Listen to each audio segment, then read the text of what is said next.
to resume. And so for all public who are participating, you will be recorded. So please make sure you state your name. All right, so Okay. is there any public comment? Oh. I'm still admitting people in the waiting room. Brian and Elizabeth just entered. How many you got there, by the way? How many? 15 participants, but some of these are board members calling in, so let me figure out how many.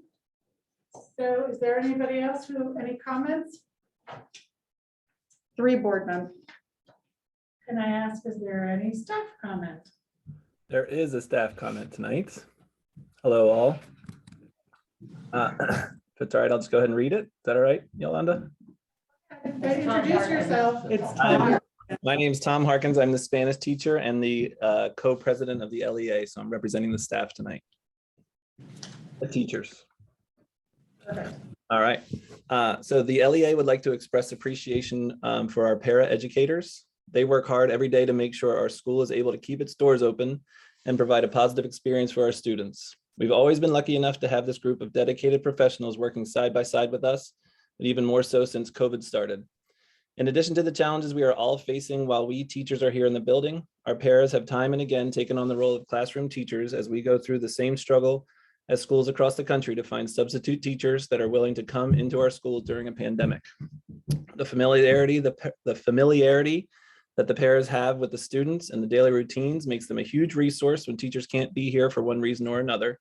So we just wanted to publicly thank all of our para educators and make sure everyone listening is aware of what an important role they play in our school. So thank you for the time and thank all of you board members for all of your work. That's it from the teachers. Thank you, Tom. All right. With that, I will start off on reports, and I have nothing to report, so that's fast. Superintendent's report. Okay, thank you.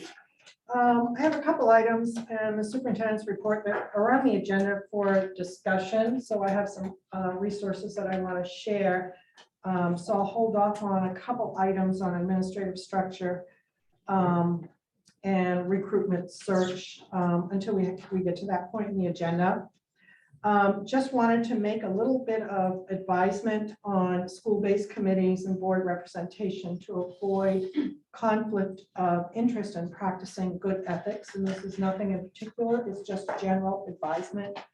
From my experience, I know you're going to have conversations about committees, and I mentioned that there were so many, so it was hard to keep track of.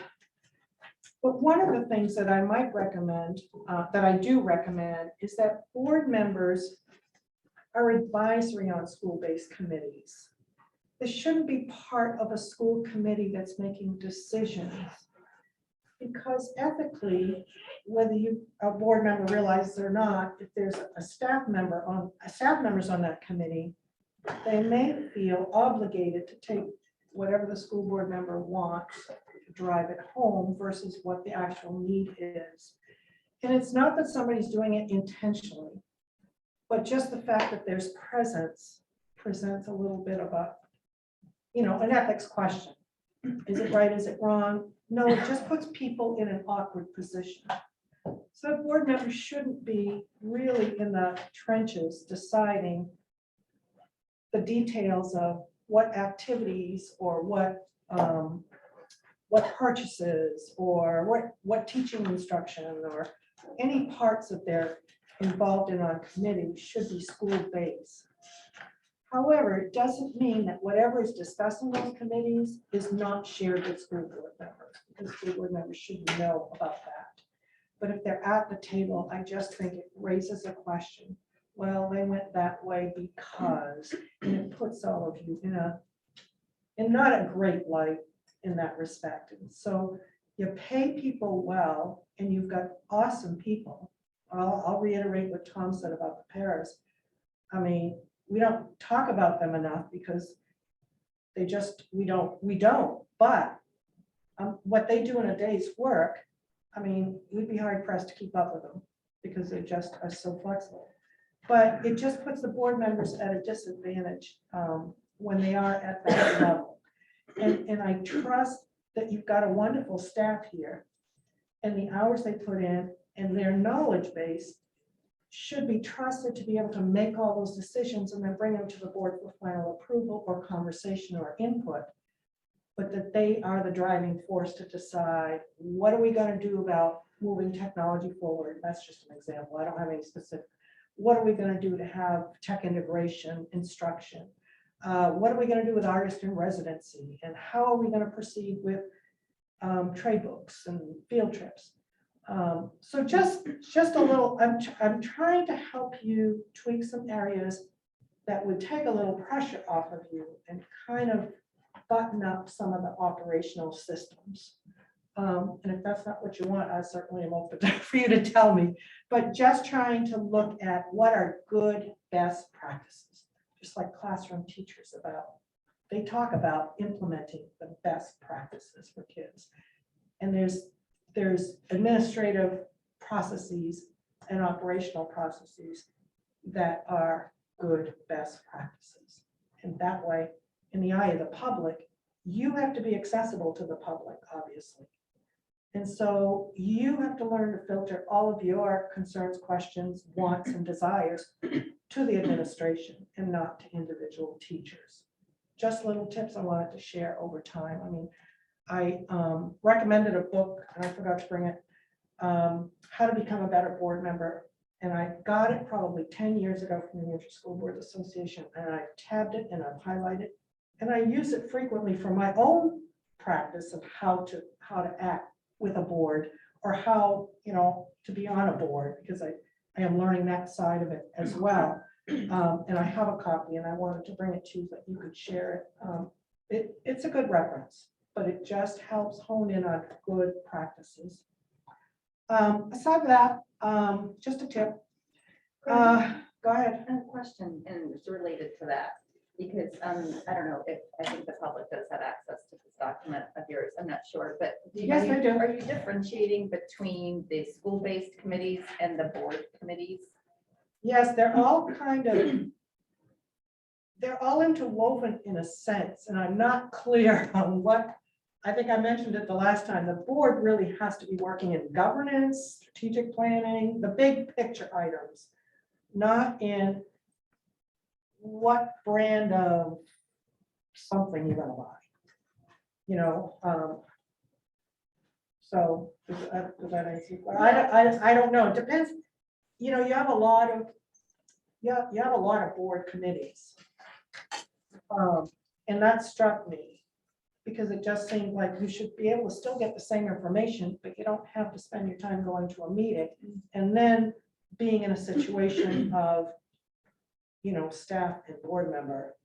Right, I guess my question was, so there are some committees that we have that are sort of board-run committees. And then there are some committees that you're suggesting are more school-based committees. Right. Is that right? Yes. Because otherwise, so I think that the board committees would, your recommendation would be sort of chaired by a school board member. And there Yes. could be Yes. staff there. Yep. But the ones that you think that it would be disadvantageous for us both to be there would be more the school-based. committees. Yes. Okay. Yeah. Great. And definitely not to squelcher any communication or information, but just in the decision process strategically. How's that? Yeah. Okay. Next item is a couple weeks ago.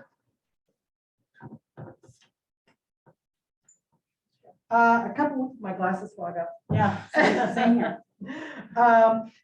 So a couple weeks ago, we received a New Hampshire statewide assessment system for 2021, because all New Hampshire students, grades 3 to 8 and then grade 11 take the state assessment. And I thought you should get those results. Those are in my packet. I initially did them grade level and shared it with Elise to get her feedback. And she said, well, we've never shared that. I said, well, it's really good, and it's really important you share that. It's something to celebrate. But then she pointed out, well, it shouldn't be identifiable. And she had to call me on it because I wasn't thinking that you had one grade level and you don't want to draw attention to any one teacher. This is for a quick overview look to see how does Lyme students compare to the state. So she gave me a great idea. I clustered them.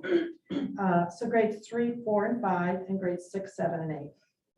And grade 8 and grade 5 are the 2 grades that are assessed in science.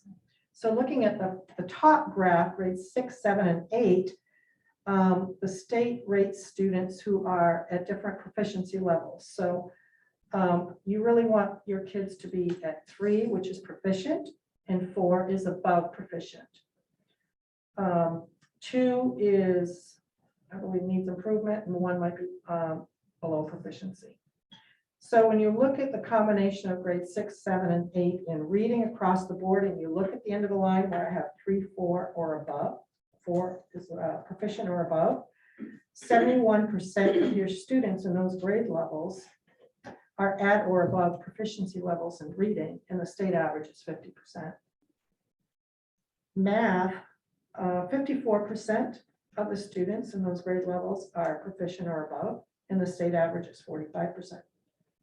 And in science, you're measuring only 8th grade, and the students here, 62% of the 8th graders are at or above proficiency in science, and the state average is 34%. So these teachers have something to celebrate, and you have something to be proud of. So then I clustered 3, 4, and 5. So you can see the same numbers if you look at reading. I did not see this in the documents for the board meeting.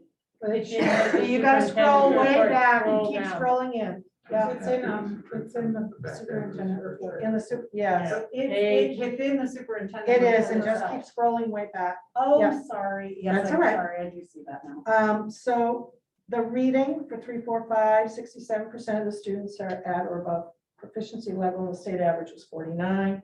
For math, 65% of the students are at or above, and the state average is 40. And in science, which is just grade 5, 79% of the students are at or above proficiency, and 35% at the state level. And overall, at the state level, I mean, the commissioner, when he did his press release for this, did make a point that he noticed across the state that the scores had gone down, of course, because we had such an unusual last year with the virus and a combination of remote and on-site. So, I mean, kudos to the district of Lyme and the teachers that work with these kids, because these are wonderful scores. So we should share that information. It's good news. So, thank you. And what else do I have? Then I just wanted to let you know that we have completed all the fall reports. Usually board members don't know all of the grunt work that has to happen behind the scenes, to maintain a district, keep everything going. But the office staff, with the transition of people, the office staff members, which are Kristen, Janet, and Amanda here, all have multiple documents that they have to complete. There's 6 reports that are considered the fall reports. And they all have to be submitted by a deadline. Of course, they would do October 1st, and they had gone as far as they could go. So I'm happy to say that we've gone through all of those reports, and they've all been verified, they've all been certified. And now we're moving forward on a couple other required plans, emergency operations plan. We need to update that and get that in motion, because that needed to be submitted as well. And a data governance plan also is required, and that is in process. So those are just some of the things that we've been working on, trying to keep up. And then I had this as a question mark, the IT contracted services. We contract David Allen, and it was a set contract to kind of come in and help out. And he has spent numerous hours here. And I'm not ready to ask you to sign a new contract or update a new contract tonight, because I want to be more specific. I know there's a lot of troubleshooting that is going on, and there's a lot of support between the library media specialist and the tech person, and they're working really wonderfully as a team to make a lot of upgrades and a lot of corrections to move things forward. So kids who go from one room to another aren't going to lose connectivity. So that's been a big help, but he will be here, I think at the next meeting in December, where we anticipate trying to get one more short-term contract with him, and then we think we're ready to stop it. It's not, the plan is not for an ongoing continuous service, because he's doing really well training the two people that we have, and they are like sponges. They pick up everything like crazy. And they're dealing with a lot of security issues, key fobs, security cameras, phone systems. So everything that you can imagine in connectivity, they're working on it. So, And You're lucky they've you don't done a have- lot of time on the student information system. yes, we are just getting ready to roll over to a new data management system. It's going to be in the cloud. So, any staff that comes in will be able to learn the management system. It won't be dependent on anything. And it's Power School. And it's very slick, great to use. And it's also got a module we'd like to add to it for professional development so that it tracks the hours. And there's a process for connecting the improvement of staff and evaluation processes and their professional development. And it's got the student management system, which it's huge. So we're moving in that direction as well. So that's really all I wanted to say in terms of the IT part, is that there'll be more to come, but I didn't want you to think that we were going to keep asking for that to be renewed on a regular basis. I think within another contract, short-term contract, we should be well on our way with good support. So that's it until we get to the other discussion items. Great, thank you. Good. Elise, do you have a principal's report? Just a few announcements. The trimester, as you know, recently ended. Teachers are working on report cards. They'll be sent out by email on Friday. They're in the midst of conference week this week. We did use November 11th for a good number of our conferences, but we can't fit them all in one day. So the teachers are also working after hours this week, offering conferences. And during this week, usually the PTO honors us, it honors the teachers, and that's fantastic. And there's lots of great treats brought in all week. And just a shout out to the PTO, that's truly, truly appreciated. I do want to put a plea in for the board to consider to putting back the minimal days for the March 14th week of conferences, so that the teachers can have some time built into their day to offer these conferences again for parents. So I know that doesn't have to be talked about tonight, but I'd like it to be on a future agenda soon so that we can possibly move in that direction. We'll let parents know about that. That's all I have. Great. Thank you. I saw Katie's on for a COVID report. Yep, I'm here. Can you hear me okay? Can you hear me okay? Loud and clear. Okay. So I will just give a quick update. We currently have 2 active COVID positive cases that are associated with the Lyme School community. Both of them are isolated cases and not related to each other. And I would just like to point out that there continues to be no evidence of in-school transmission, which is a good thing.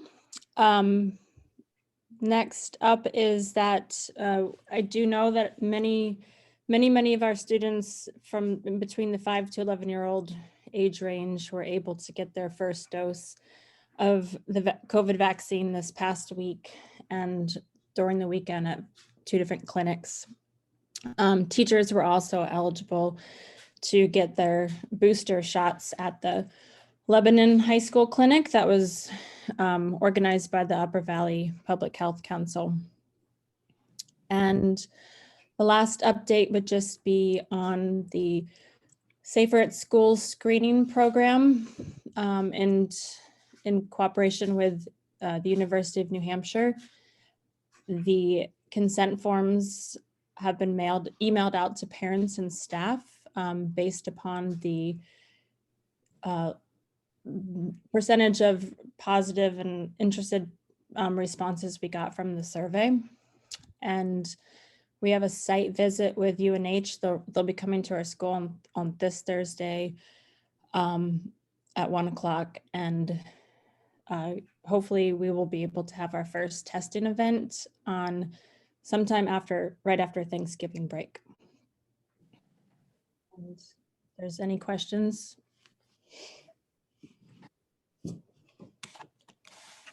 About the mask break definition amendment you sent out to us.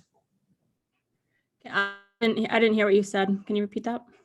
Do you want to say anything about the update to the reopening plan, the wording?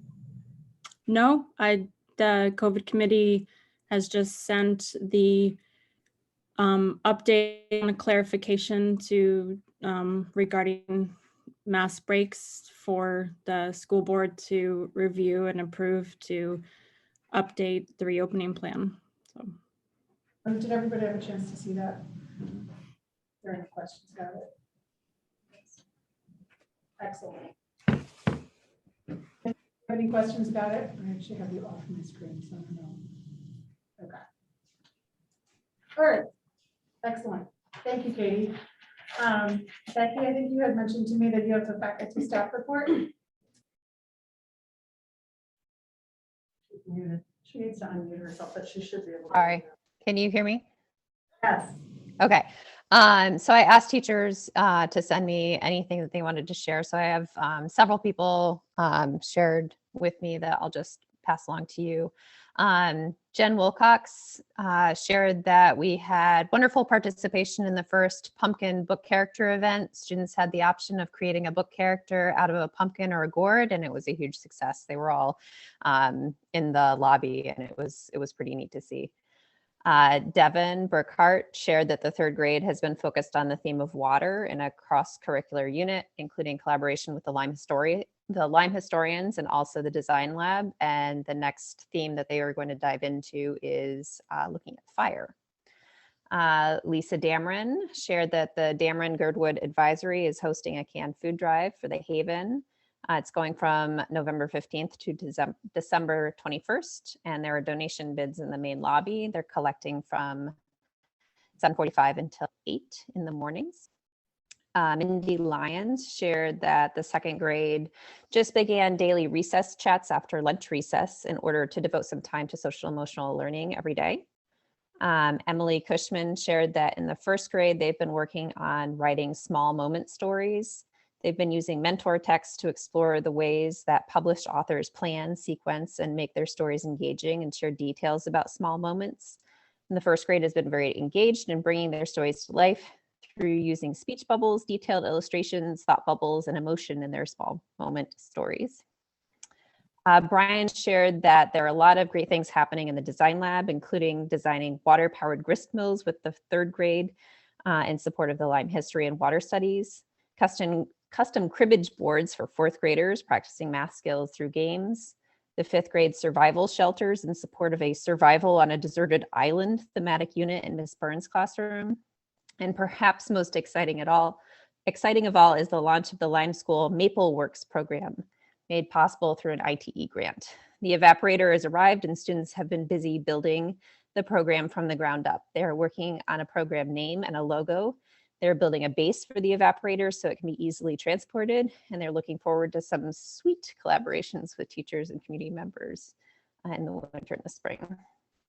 And then the final thing is that the Diversity, Equity, Inclusion Committee met, and I shared with you a statement that we would like to share with you and then have affirmed by the board that we would like to add to our website and basically launch the work that we're going to start doing as a whole staff this year. So I can read that. As a community, we commit to creating a safe and inclusive school environment for all students, staff, and families. We embrace diversity and acknowledge our charge to deliver an equitable educational experience for all students. Our role as educators is to provide opportunities for engagement, curiosity, and growth for both our students and ourselves.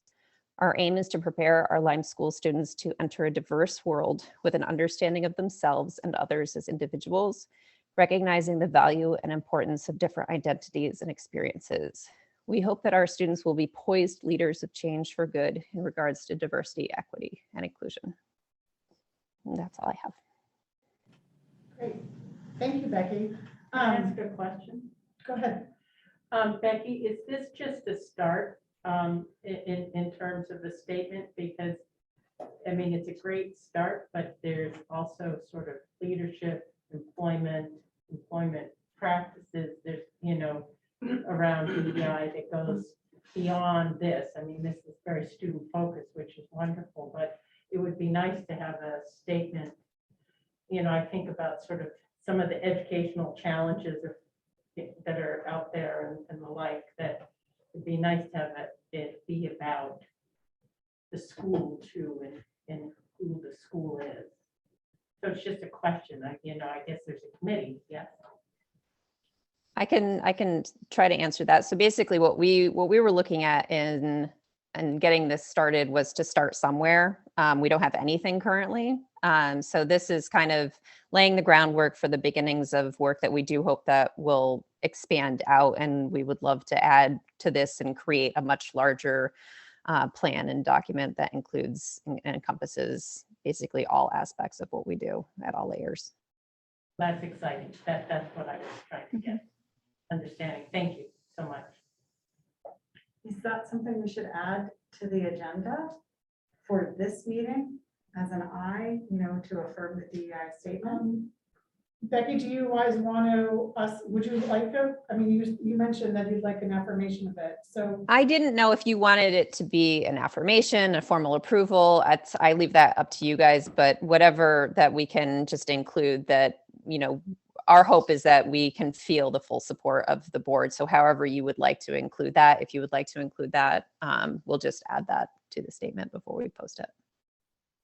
Well, so do I have any, does any- First reading, don't be passing anything. Right. Is Is there there just any, added as an item, like right, we've so, all received it in the email, so. so is there any questions that any, other than what Elizabeth has asked? Like in the approval, I'd like it to be noted that it's a start, because I do think it should be more expansive ultimately than it is. I mean, this is a wonderful start.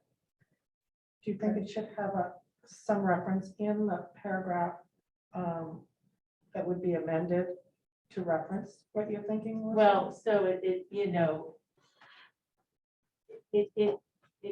it's committed to having a safe, but it focuses most around educational experience. It's a safe environment for all, but then the focus is the educational experience, and I think You're saying it's more, it's more. we could And do more. And I don't, I'm not trying to pick it apart at this point, and it sounds like there's, I don't even know who the committee is or anything like that. So I want it to be a start, because I think we could really show some leadership in this space and as a school, and, example for our community and support in our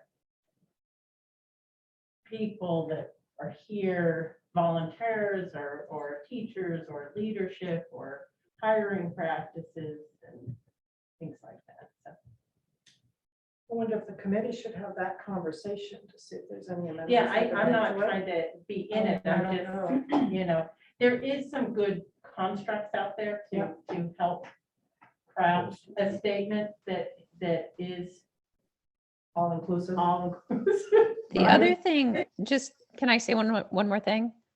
Yeah. There could certainly be this statement from us, and there's also many schools out there that have a statement from the board or from the leadership. So this could be a start, and we could, you all could decide to do something. We could do something in collaboration.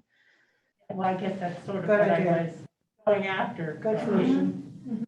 So I just didn't know, maybe it's the leadership that comes back with a statement then, but I totally support what you're doing.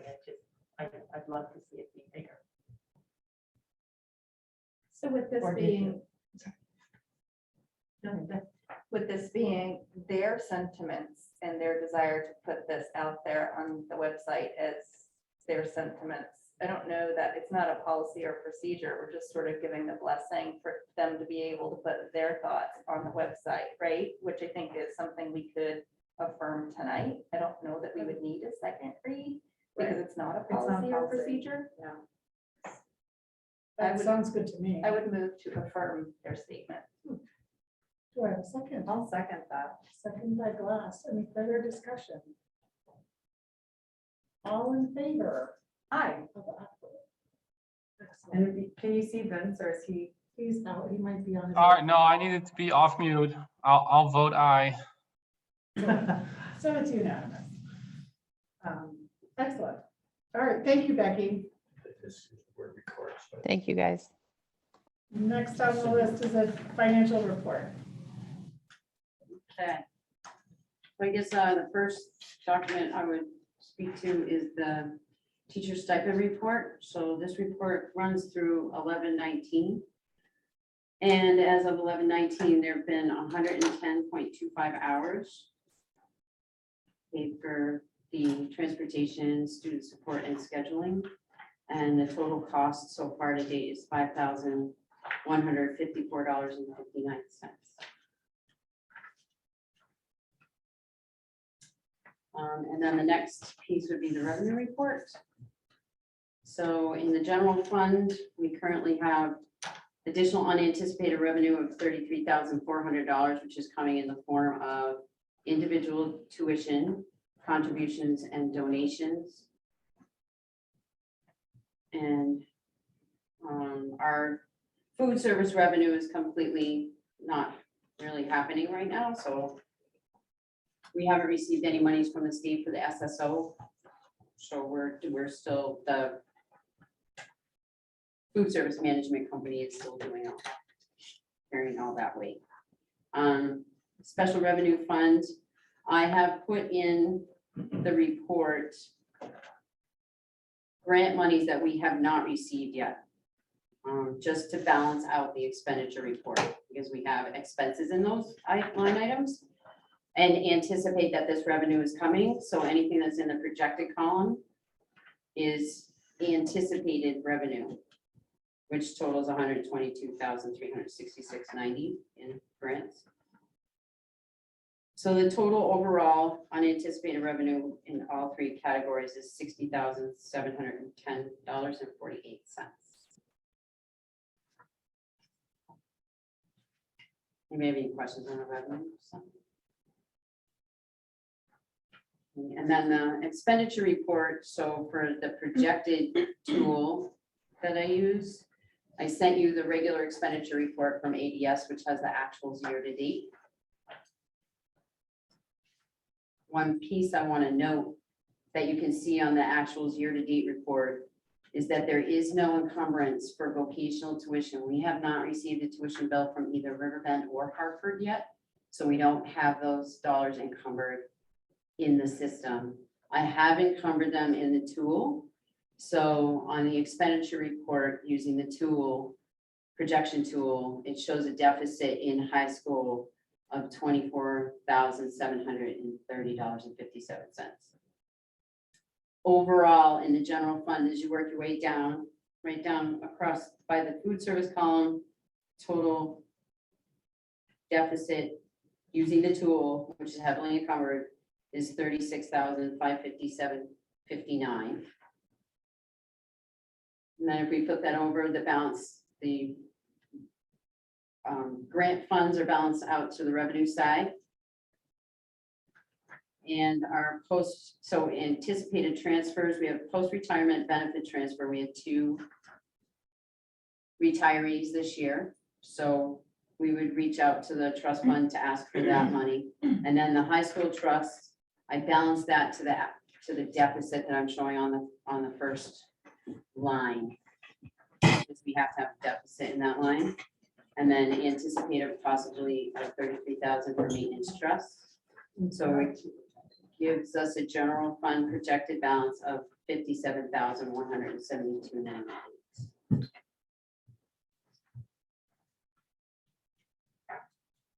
Does anybody have any questions?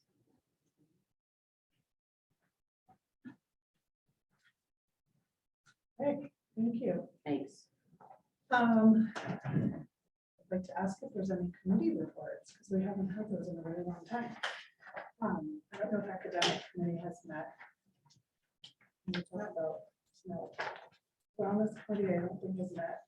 Personnel committee, We did meet, sorry, I wasn't prepared to give a report. No, just a- We met about exit interviews and bringing in a policy or procedure into our practice to implement that for any outgoing employee. And we have gotten some information. Thank you, Dr. Piscadam, for that. And we will review that and go over that for our next meeting and continue to come up with a plan for exit interviews to make it just part of the practice here. So we can learn from what exiting employees have to offer and grow from that. What committee was that? Personnel. Hayes, would that be any employee or just a teacher or as this to any employee? Or Yes, any employee. next is the tech committee. I don't know, Becky, would you speak, do you want to speak to the tech committee? I didn't actually ask you to prepare anything. I was not prepared to do that, but I mean, in general, we are doing a ton to work on getting the budget to you all. That's been the bulk of our work. And also working on app vetting, which is related to one of the policies I think you guys are going to look at next time, which I can talk more about if you would like later. And also on our, what's coming up next is really looking at the tech plan for the school, as well as our tech competencies K through 8. Great, thank you. Patience, I think that the board docs is sort of the big one. yeah, I mean, we've been moving through, you know, what we set out to do in March, and, you know, I think we've accomplished a lot. You know, we've got the owl, we're trying, I did a recording again this time. We can't stream directly to a YouTube channel because of security settings, although I'm asking David if there's a way that we can make this one account able to do that. So, so maybe that will happen. So that's maybe the next thing. But David Allen's been incredibly helpful, and so has Lydia. And the board docs is sort of the next thing. And that doesn't come from, me. I'm a huge supporter of board docs, but they see a need for it too, because of the work they're doing to support the board. And they need to be supporting the school and the students and the teachers. So, yeah. So we'll talk about that later. Bill, do you have anything for high school? And then the last one would be, well, there's finance. We'll hear about, you guys are just Yeah. doing budget. Budget. Budget's not And then policy committee, we actually have divided up about 20, maybe more than 20 policies. We're all coming together. Hopefully our next meeting will this Thursday, yeah, we'll be hashing through a whole lot of them. I would ask that anyone who's interested in speaking to the wording of policies, if you can try to attend the meeting, because I would like to have at our next board meeting a first read of things and not go through line by line necessarily to have big discussions, but try to get that kind of work done in policy committee meeting so that we can do this faster. All right. So now we're going to move on to board docs. Sarah.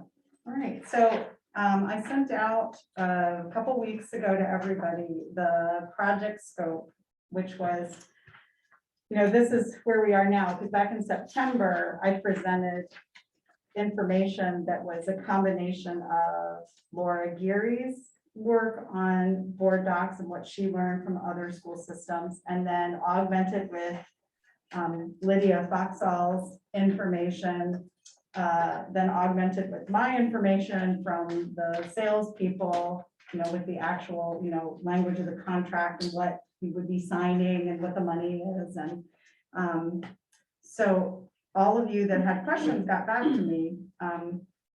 I do think that this is a cost. It will be an ongoing cost if we adopt board docs. And even though it would be coming in at under 2,000 for this year, because we'd be starting later, it would be 3,000. And then there are increases of 5% each year. And so that is the money cost. I think after having talked with Lydia and David about the time we think it'll take to implement it, that's laid out in the, sort of our estimated time. And we wrote down some milestones of how we think it would be implemented. But the main purpose of this is to create that organized central repository for all of our minutes, all of our agendas, and all of the supporting documentation, so that we're not, where is this, where is that, where is that? So Janet can upload all her budget reports and they are linked to our minutes and agendas automatically. And then any of the admin team can, get in there to add additional data. So if Nikki had a grant report she wanted to share, rather than sending it through two people in order to get to some public folder, it basically takes out some middlemen and like, here's my report and I'm putting it here for the agenda to be considered. The other thing that is besides all that time saving and just creation of a solid organizational and data management system, it has a strategic plan, goal monitoring, I guess, so you can enter in your strategic plan and then have all of the set milestones and deliverables and have this automatic way of mapping and monitoring your progress. We are going to be revising our strategic plan, starting next year. I think it's next year is when we start talking about it, because we're in year 4 of it. So I thought that might be a nice way to hold us accountable for what we're trying to do, and be another good tool. And then lastly, being on the policy committee and struggling this summer with the scope of the work and how much needs to be updated. I was sold by watching the how do you update your policies and how it holds them historically and how you can see every change made to them. And right now, and Yola really knows this because she's the one and then you have to ask Lydia sometimes for help, and Amanda, I see this here, but there's this one there, and which one is the right one? And then that doesn't match the print one in the office. And so it's a little bit, it's like trying to figure out what is current, and it's time consuming. So I do bring this to the board. I heard the concerns of the staff at the school. I think Elise, you find this could be helpful as well. And I don't know, I've looked at it, and the negative is that it costs money. So I've put it on the agenda for us to vote on it. Like anybody to move the proposal to sign on to board docs. Moved by Glenn Shaw, second by Greenway. Is there any further discussion or questions? I did think of another, and I don't know if I just interrupted Vince, but so just because this is a recurring expense, right? And I think of future boards, right? And they might, and there might even become another product that, is revolutionary, even more so than this. And I'm wondering about, as the timing of the renewal and when that would be a conversation for the board to have that discussion, and not that it would change us voting on that now, but just something to consider, them knowing when it would be renewed versus when the budget comes out, that type of thing. And especially since it is a recurring expense and it will go up every year, not to feel like future boards are obligated to it. So right now we have to decide, do we have $2,000 or $1,989.04 to implement this year? But you're right, that conversation is going to happen when it's up for renewal in June. And we could not do this. I mean, it is, and we can continue our way that we are Troubleshooting. we're doing the best we can, and it's okay. But it is a lot of time. And I know that we're running tight on our budget. I mean, but I am seeing a need, and time has a value too. And that is, it's hard to quantify, how many hours is somebody spending on something, when they would maybe rather spend time doing something else. I mean, and it goes for me too. And you too. So, yeah, so you're right, Hazy. But I think the time frame would work out. You get a, you would have to discuss it between March and June, I guess, and make the decision of whether or not to renew it. And then you'd have to plan for it in the budget. And I guess we could start planning for the budget now with this budget cycle to start next year. That is an option So too. we'd be making a decision for next Oh, academic We year. could do that. I have brought this proposal saying we could get going now. And they've waived the $1,000 onboarding fee, and they are willing to prorate it. And so we could just get started. Right, and I'm just saying like the upcoming budget, which will have to be sort of set before the next renewal date. We're basically saying we will renew it for even the next academic year. So we're committing to the end of this year, most likely. Well, and the but next if we year. decided that, what if we did this and it was terrible, which gosh, I hope not. And we needed to not use it, we would have to download everything from it. So once I think once we started, we wouldn't want to stop using it. So I'm just being honest. And to be honest, I don't know if we have $2,000 in the budget for it. I see that there's a surplus from Janet's, thing so far, but who knows how long that's gonna last like that. So. Right? I know. I don't know. Like, what was it? 59 something, 57? Yeah, so it's not like we're rolling in the dough. And some of Hey, these, Sarah, can I ask a quick question? I think I asked you this last time we talked about it. I'm a supporter of this, but my only sort of concern is indeed if a future board is not, like what process, if any, is there to get all the stuff back out, right? Like, is that truly like just a one big download and then you deal with it after that? Is that how that works? I think I asked this before, didn't I? Would be when I asked the salesperson that directly, it would be, we'd have a data dump essentially. We'd have a lot of files that we have to resort. It would no longer be beautifully organized. We would have to reorganize it. However, that's not that different from what we're doing now. Like, we're the ones figuring out the organization now. So I don't know. It's more work later if we have to do that. All right. Can I call the question? I had a follow-up sorry. question, just on the cost side. Some of these estimated hours are contracted hours, right? Under estimated hours here, 10, 20 hour staff. You mean Right. like if Lydia helps us find certain policies? You mentioned that we have David it- too, and he's contracted, right? And we were talking last time about pushing up against that contract. I don't know. That is a good question. I don't know how much David would need to be involved. The 20 to 40 hours total for user training collectively, that one is us. And that's us being trained by the company, not by David or Lydia. So that comes as part of the price. But the staff hours, I mean, Janet would need to take time to learn it too, and learn the system, and so would Kristen. So I guess those were the hours that I wasn't really Okay. counting David. I don't think he needs to run the show. I don't think we'll have to use David. We might, if we're trying to find something though, because like you have found like, oh my gosh, there's this set of policies and now we have to figure out if those are the ones. Like, so I think we still could be running into just file discovery, but hopefully that would be not too much time.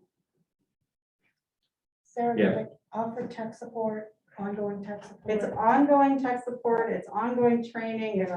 If new board members come on, they train those, there's no additional fees for that. So once you're locked in, they You cover the support, support. right? And That's a big. they have one-on-one training. Yep. Like, so they can handhold people that need handholding, but that for people that are more tech savvy, you can watch the video and say, right, step A, B, C, D, click, upload, link, and so I think that some of us might take advantage of those and not necessarily do the one-on-one training that's offered. Yeah, I see the value of it. I just question the timing. And I question the cost, given that we made cuts to the budget Mhm, in programmatic areas, mhm. such as the design lab, which Becky even featured tonight. So for that reason, I think postponing until we get a handle on the fiscal year 22 budget would make the most sense. So you'd prefer this to come back in like March, say? Right? Or through the upcoming budget process. Or through the upcoming Yeah, I mean, budget process. it can ultimately be taken care of at town meeting or the school district meeting, but yeah, the budget that gets voted out next March. Okay. I think it would be a good tool. We could. I think it would be too. We I'm could muddle concerned through about the this cost. year, but I am too, but it's, I don't know. Do we have? Speaking on behalf of the policy committee specifically, it is a headache and a half to be going through all of our different Google folders and figuring out which one is the copy, which one is the active policy. It's, and there's a document that we had to write like for instructions on how to make a copy of this and where to put it, because it's just kind of crazy right now.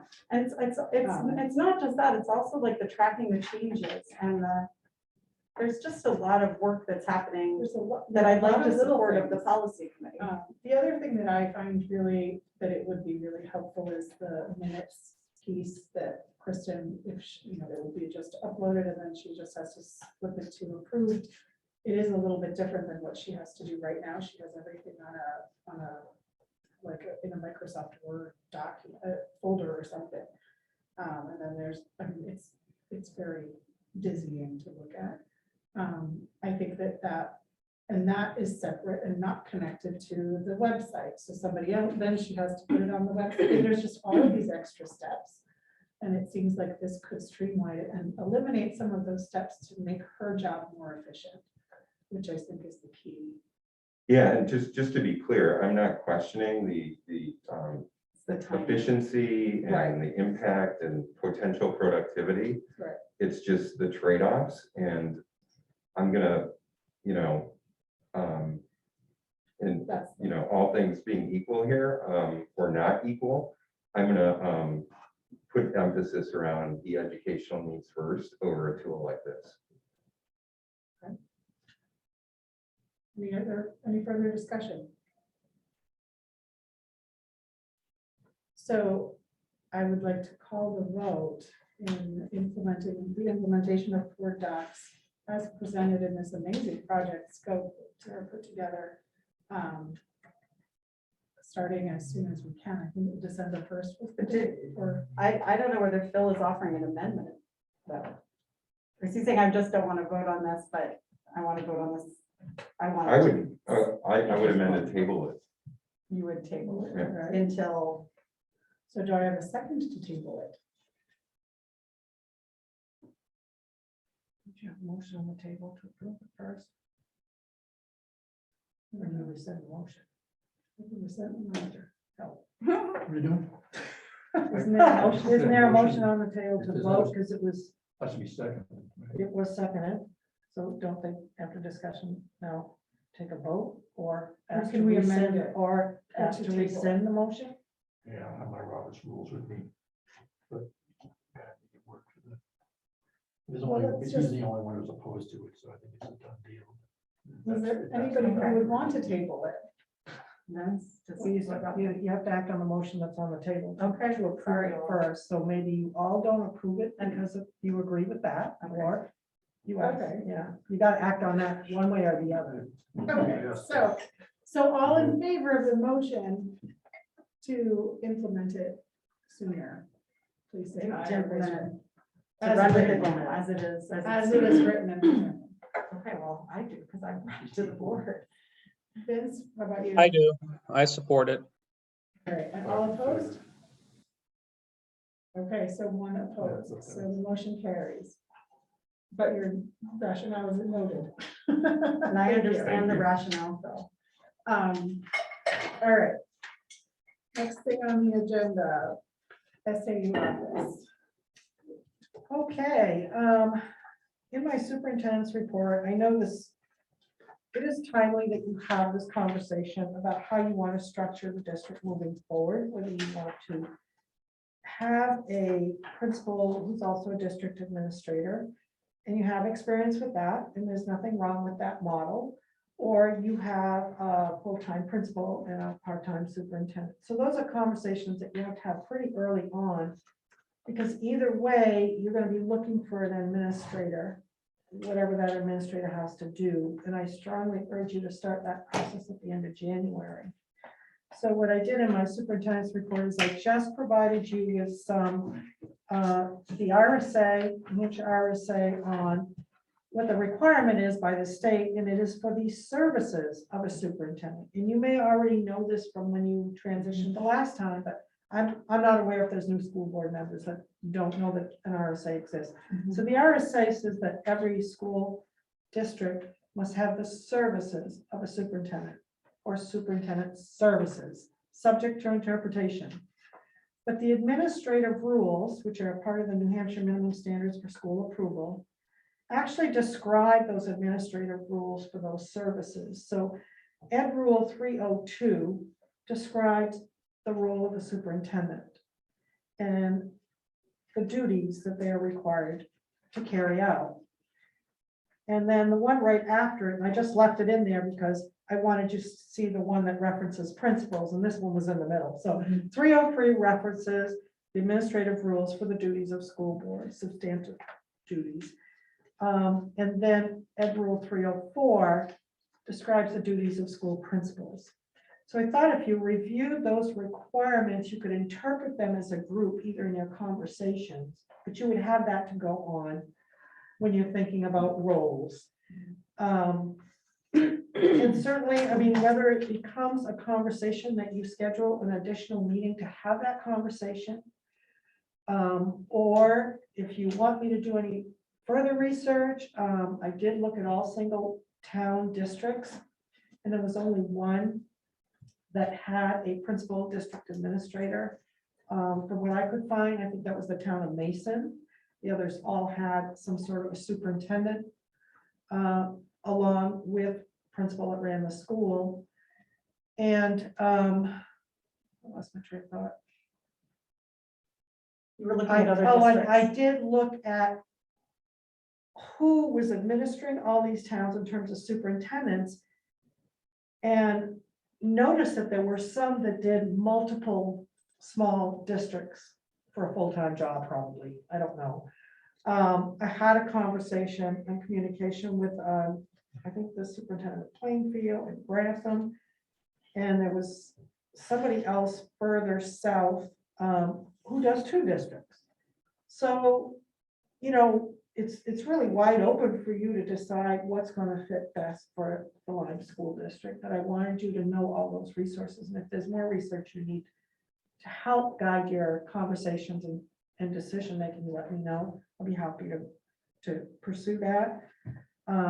So they're just tools for you, whether you have an additional board meeting or it's a conversation when you're doing your retreats. But you should have that conversation definitely by Christmas, so that you've got a sense of direction. So let's get right to the next piece, which is district structure, is the same type of thing. But in your process, you need to be thinking about how to have an SAU office. It's really difficult to be very smooth operating in the environment that it is, because there's so many confidential things that need to take place in terms of human resources. And you currently have a room, and I'm very comfortable there sharing a room with 2 people. I can adapt anywhere. But meeting with people is difficult because nobody has that space. Whether an employee wants to meet privately with an administrator or an office staff member about any employment issue, there is no space to do that privately, and it should be private. If one person's making a phone call, then everybody hears the phone call, you know what I'm saying? So just be thinking, how could you run your SAU so that there is privacy for the people in that and accessibility to bring people in? I mean, my style is to bring a lot of people in, so I have a lot of meetings, so I'm scheduling around the public library and I'm making it work. It is working. I don't want you to think like tomorrow I need a room. I'm making it work, but you need to be thinking down the road. If you're going to have a third person there, and even if you don't, and you just have two, you need, how can they have private space areas that is accessible to people who need to meet with them and how they can, you know, run the business. Because I've had several meetings in the library and it's comfortable and it works. But again, it's, you know, the confidentiality issue when you're having a lot of conversations is important. So just wanted to throw that out there in terms of a combination of SAU office and district structure. They all go together in a sense. And in terms of recruitment and a search for an administrator, I did spend quite a good amount of time with Tony Flowering, who I've worked with before through Primex, which is the risk management organization that the districts belong to. They gave me a lot of great suggestions and sort of some guiding pointers on how to move the process along once you're ready, once you decide what you want to hire, how you want to hire, and how the recruitment process would start. And the first part would be that a search committee would be established with some representation of all the stakeholders. And that particular group would do some goal setting. And then the boards would have an opportunity, the board would have an opportunity to be thinking about what characteristics would you want to see in such a person that you're trying to hire or people you're trying to hire in the administrative field. And then we would work through a timeline. So we know that we'd want to have, you know, a posting and then collecting the resumes and applications, and then the search committee would meet. And she was very clear about this because I've done it in a multiple different types of ways, but she said it was very clear that when you have resume review with the stakeholders, that you do it in a room, in live person, and nothing leaves the room. And what used to happen is somebody would, in the district, would collect all the resumes and then make copies of all the resumes for the search committee, and you deliver the envelopes and they'd all look at them at home or whatever, and then you get together and there's a rating, you rate each applicant, you know, there's a process to it.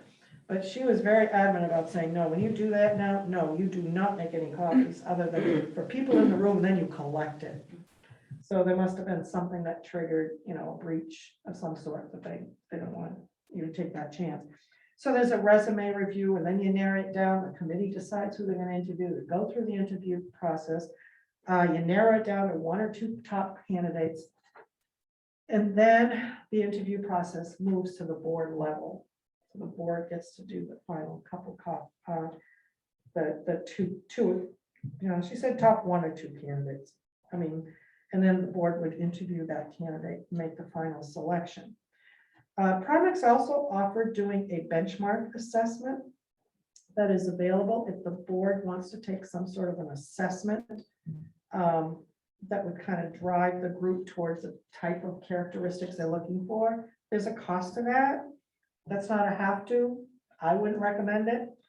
But there's also a candidate assessment, which is interesting. And I've always used the candidate assessment. So when you have one or two top candidates, you put them through the assessments, and then the summary will kind of give you a good pulse beat whether their characteristics are going to match what you're really looking for.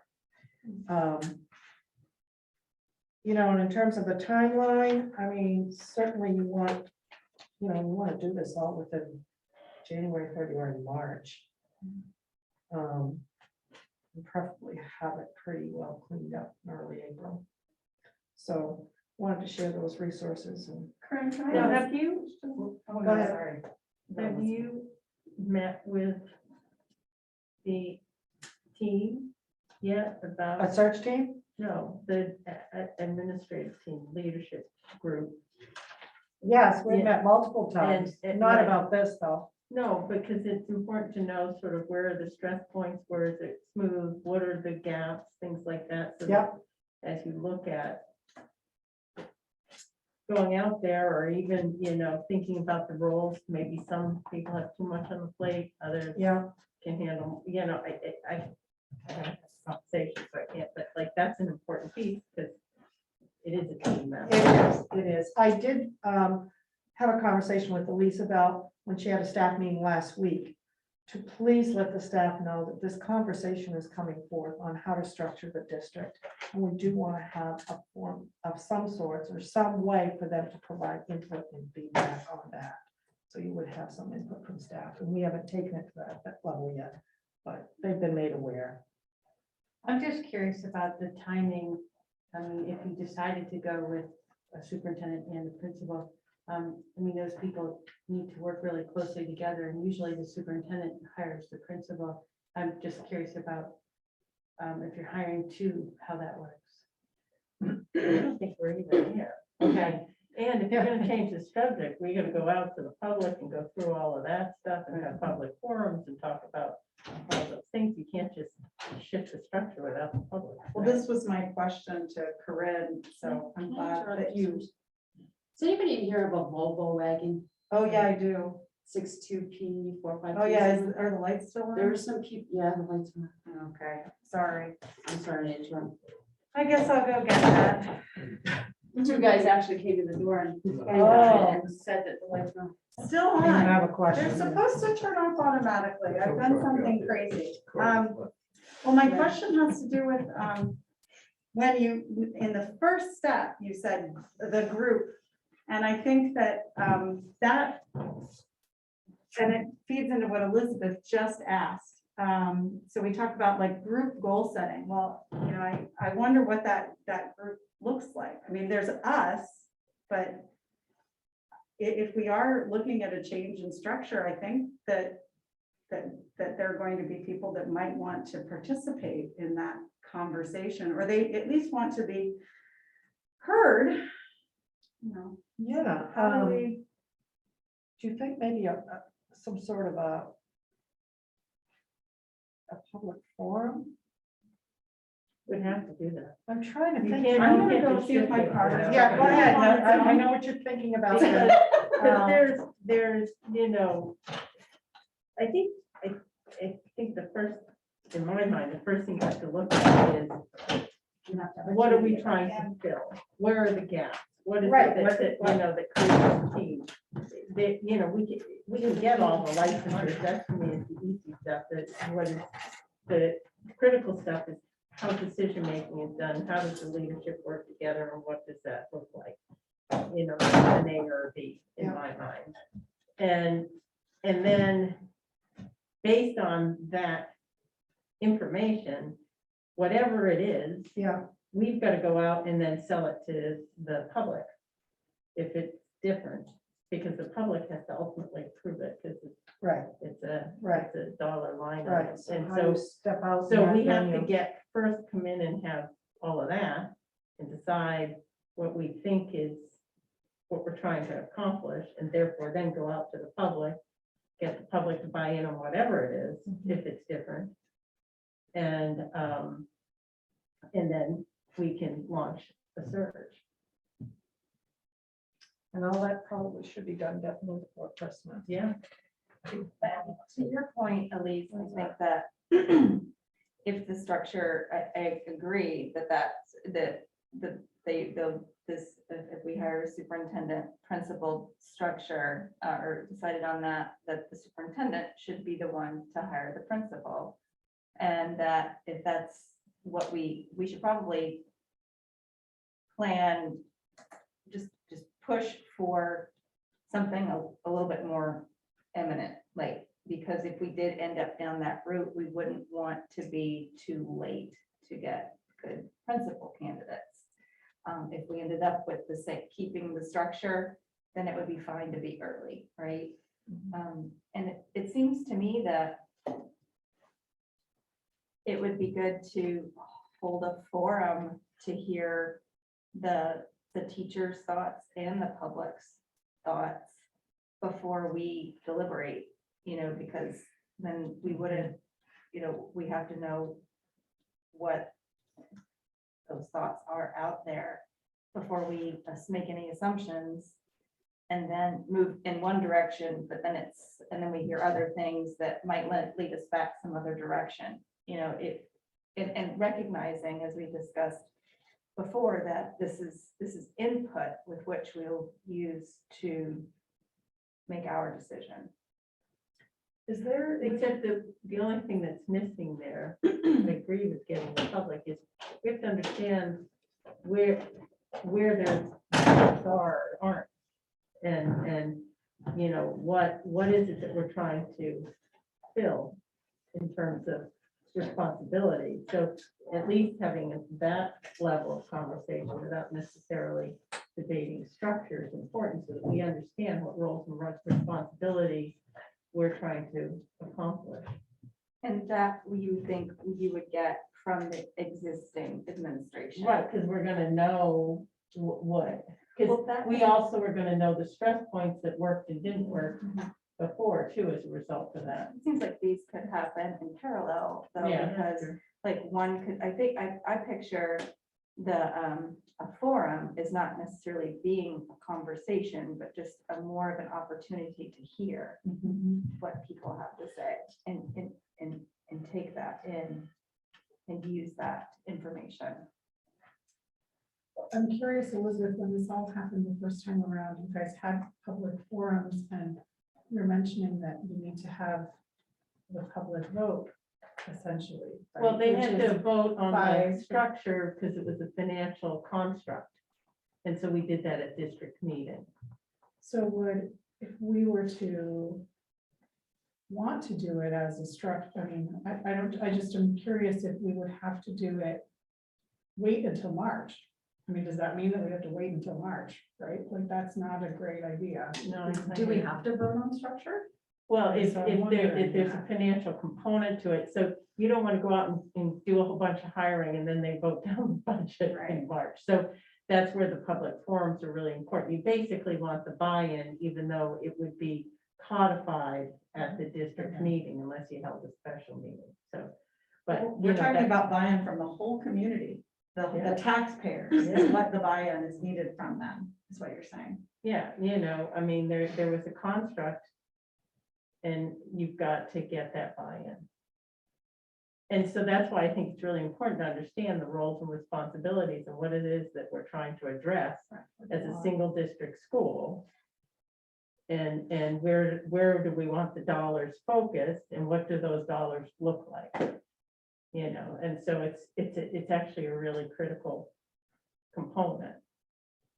I think if we stay within the same construct and it's slightly tweaked based on what the market is bearing currently, that's a different process and a much easier sell as you go through district meeting than coming up with a different construct. So could I propose that the communications committee work on putting together a forum? We did have a first conversation, but we wanted to have, Yeah, I have another idea too. We wanted to talk to Corinne Yeah, about yeah, this, yeah. because we were unsure of, I mean, I think Hayes, I may have been coming in as you were speaking, so I may have missed part of it, but like, when you have a forum, what is your goal? What is your, like, it's not a webinar, it's not, right? Have any of you had experience with community conversations sponsored by New Hampshire Listens through the Carsey Institute? No, I haven't. not with the Carsey, we've brought in facilitators to run a conversation, but I've never used Carsey.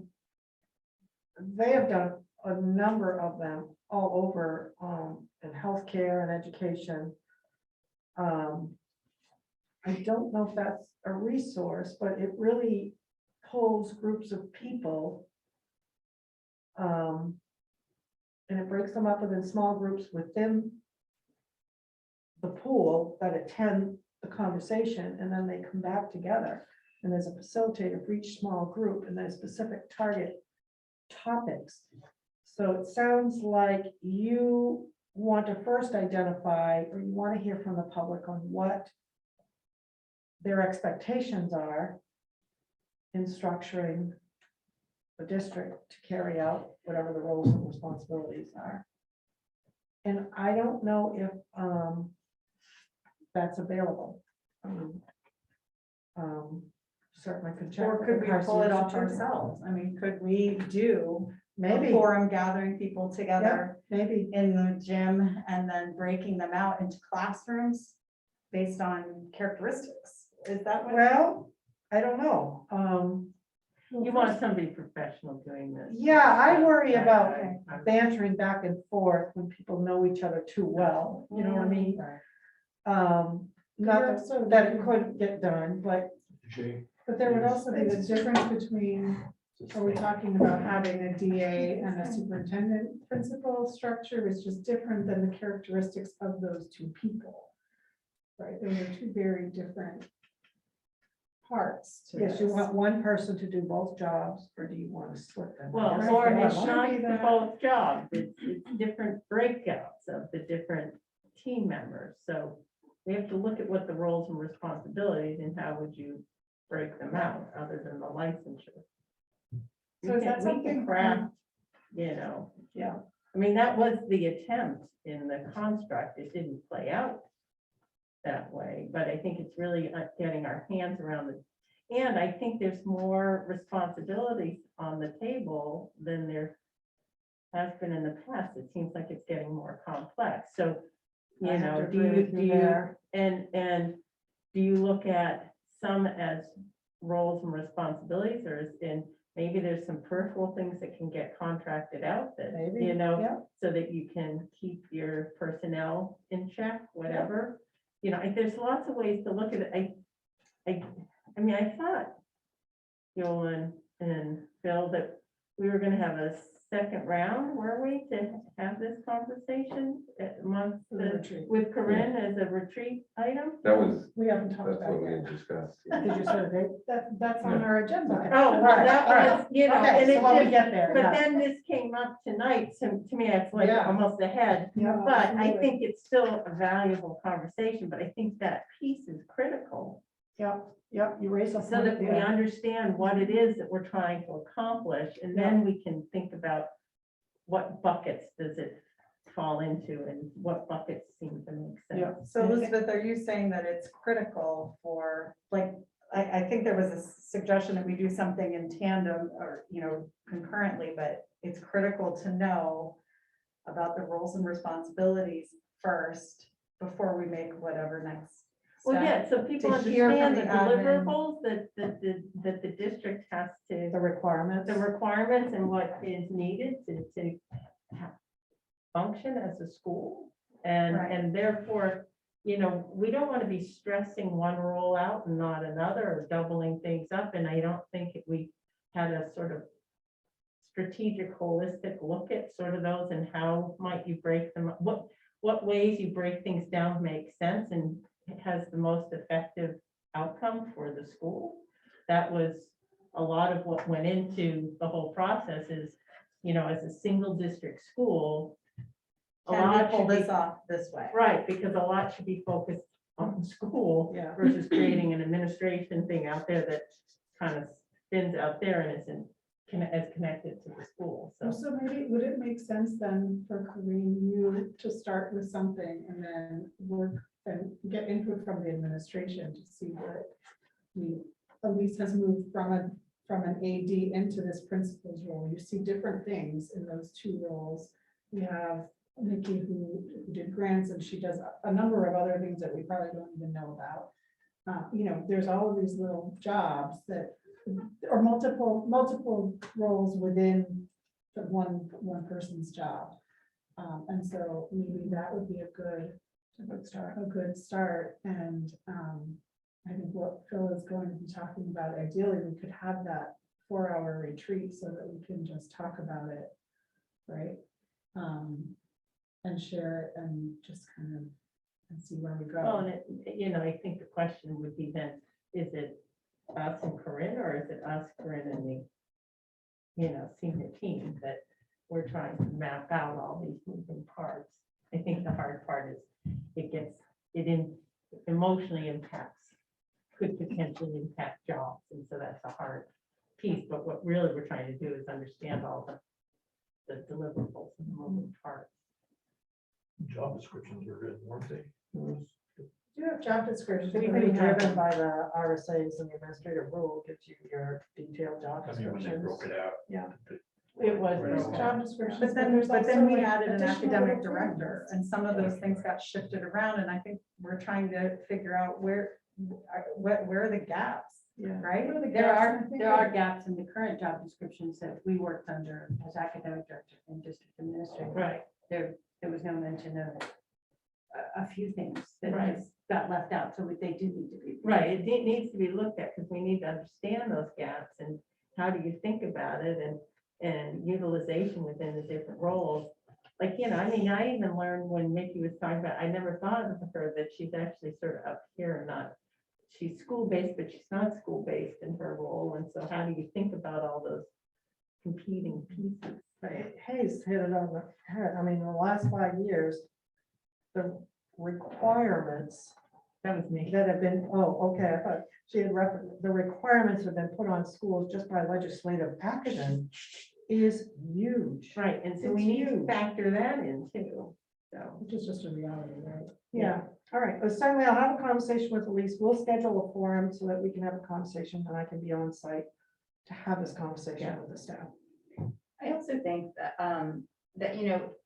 looking at, I guess we should also decide about if we do this in parallel, when to hear from the public, only just to hear what the public has to say. Yep. So the public has something to say, and their say might be pretty much just financial. They might just Who say, knows, yeah. but they might just say, keep it where it is, don't increase it, or they might say lower it, Yeah, But then also another group of people that will have a strong voice one way or another is the teachers and other people who work in the building. And Right. at some point, we need to hear from them about their thoughts, because they have lived this current structure. They lived the previous structure, some of them, and they have the right to be very involved and should be very involved. And I think that our decision-making should be well-informed by what they have to say. and that's why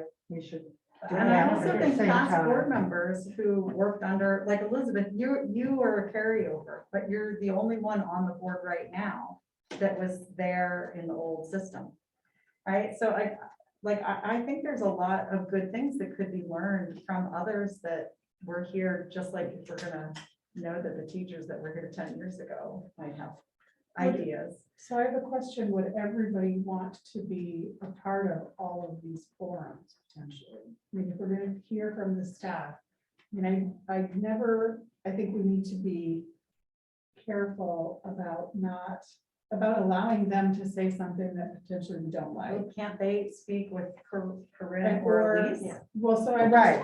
but I think It that's should be why I'm separate. asking. Yeah. I Yeah, no, agree. I think it's. I think think they- having a report from you guys Yeah. would be better Yeah, serving That makes us. because they need to be free to give their opinions and thoughts and Right. for us to Yes. collect it and filter it and present it in such a way. So that what it's- would you think they would say that would?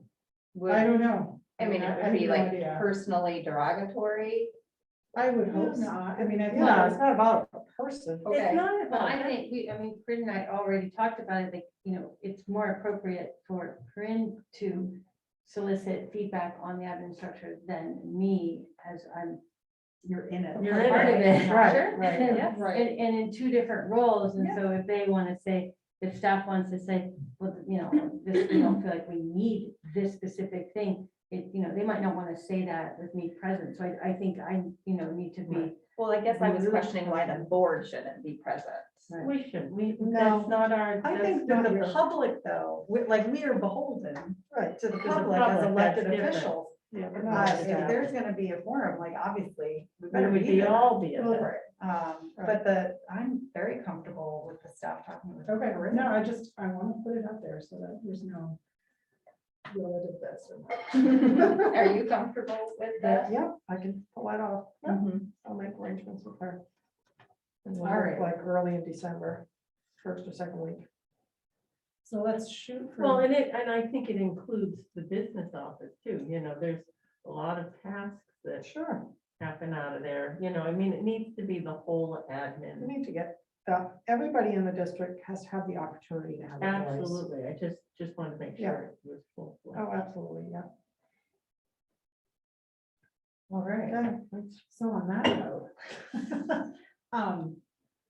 I would actually like to just jump down because we touched on this to the board retreat and we'll just, because we did touch on it. And so Phil, would you be able to fill us in? Or, I mean, what, we were there, but just talk about the board retreat. Sure. Or like our next step. So a week ago, yesterday, we met as a board in a non-meeting with a facilitator, Don Weisberger, our retired principal.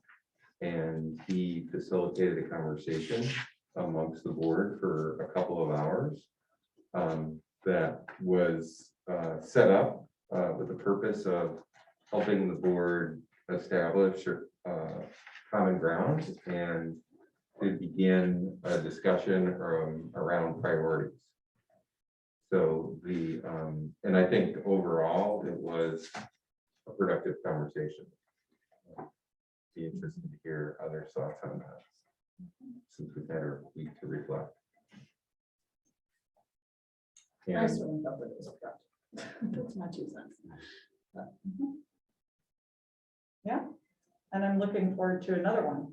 yeah, so I think, yeah. so that's the question, setting up another one, and we talked about the possibility of doing that. Corinne, to have you at the table for that discussion, and to look out to early December. Okay. To hold that meeting. Well, the sooner the better. The sooner the Right. better, if we can even. Well, that would be the soonest we'd be able to I do guess it, I that's believe. true. Thanksgiving next week. Well, also, I think that it wasn't Yeah. available until early December. Oh, that's again, right, he was gone till the 30th, right? Right, No, the The eighth. seventh. Yeah, yeah, so So it'll have to be like that yeah. second week of December. I mean, if we wanted to attempt to try, we could try to do a shorter meeting with Corinne. I don't know if, I really enjoyed having Don there. Yeah. No, I think we should. I think it would be unfortunate to Can't we have just to wait. look but at for also the, unfortunate as to- early in the second week of December Yeah. as we can, and just look for that time So now. I will send out a doodle poll for that then, Yeah. and get us all thank you. scheduled for that. Okay. And thank you to the Firehouse for hosting us. 'cause that Yes. was a Yeah. Fantastic conference. for them. That is a great conference room. All right, so jumping back up to C, I would like to, This is the permanent substitute for this vote, but this is, So we we're actually- voted on this last time, right, didn't we? so we're actually changing the word to an on-call substitute for this year, for this month. This is Okay. a position that is, we need to vote on month to month because it is not it's not a FTE within our system. And so, So last month, when we voted $2,500 on an on-call sub, correct. that was only for the month of November? Correct. We have to And do that this each position month? open. We have to do this every. So we will, Oh. So We'll have- really, the purpose is that the person does hit your FTE count, Oh, They do, would. sorry. but it's a temporary position from on a month-to-month basis, and it's, so it's because So we're it's just temporary. perfunctory have It to doesn't have approve it each benefit. month. Yeah, it's just like, it's sort of, you're guaranteeing that person a 4-day substitute week. Got it. And it gives them a guarantee that they're gonna be able to come in and work every day. So we just need to move that. so do we just Right. vote on a 4-day substitute week? Or we just Um, vote for the It's called an on-call on-call sub? substitute. Okay, All right, I'll move it. So moved by Glenshaw, second by Greenway. Any further questions or discussion? is the estimate of the cost about the same each month? Yeah. I mean, even though there's days off and Thanksgiving. Okay. And if no, we didn't fill it last. month. Yeah, so we have. But we didn't have fill it. Substitute position open, the on-call sub position open. We've had one applicant for each of those through Indeed. I've received nothing through the newspaper, nothing from the listserv. And then those two people, I reached out to them, but they didn't respond back. We have a half-time position in buildings and grounds that is open, which again, I got nothing from the newspaper, nothing from the listserv, and did get an Indeed hit, and Doug's gonna reach out to that person. So that just happened yesterday. That's just an update on the open position. But we're having trouble just getting applicants. So can I call the vote Sorry. for the on-call substitute? All in favor? Did we have a second for it? I did. Oh, sorry. Okay, sorry. Yes. All in favor, so it's 5 of us. And let's hope we get one. And Burke is not on. He dropped off. No, he's gone for now. All right. Committee reassignments. So I shared with the board some of my thought process in rearranging some of the committees to try to make it a little bit less burdensome for all of us, and to help streamline what is actually getting done. I would like to start off by suggesting, and I think everybody within the academic committee is okay with it, to have Elise become the chair of that committee, and Sarah will continue on as the board representative. Okay. And I will just ask if you guys could continue to post the agenda and do minutes and so you'd be reporting to us, because I think it is is that a required one? I think academic is required. I don't think so. Not at all. No, not at all. I would prefer not to. I mean, to be able to fill in on academic things here at the board, but to not have a formal committee for it. Could it be inclusive in the principal's report? I mean, I don't know what you were getting from an academic. I don't know. I mean. I Right, if think you that want would a be more fine. formal principals report, then you can do that. I mean, you could add academic data or. Other boards have like curriculum committee. This is the only one that's not an academic that I've seen in my days. I've worked for 7 boards in schools. So. I mean, it's gone through different iterations of names and compositions and Education. duties. Yeah, it was education when that was combined with personnel. I don't even know if it's met this year. Has academic committee met this year? Well, kind of once. Okay. So I don't, in this BDE, that policy I didn't look up, is that something that is NHSBA SBA recommended? Is it, I'm just wondering, those are listed in that policy? I will say I have not checked the NHSBA. In your district one or in the NHSBA? I guess I'm wondering, is there a parallel in NHSBA and what it says? If that's like worth talking about now or exploring for the next. Well, full board we meeting. can look it up at the policy and bring it to on the policy committee and. Because if it's not, I think we should definitely have what's required, Well, right, and then after that, because it might need. But it's not a updating. stand, it's, Policy. academic committee is not a standing committee required by the board.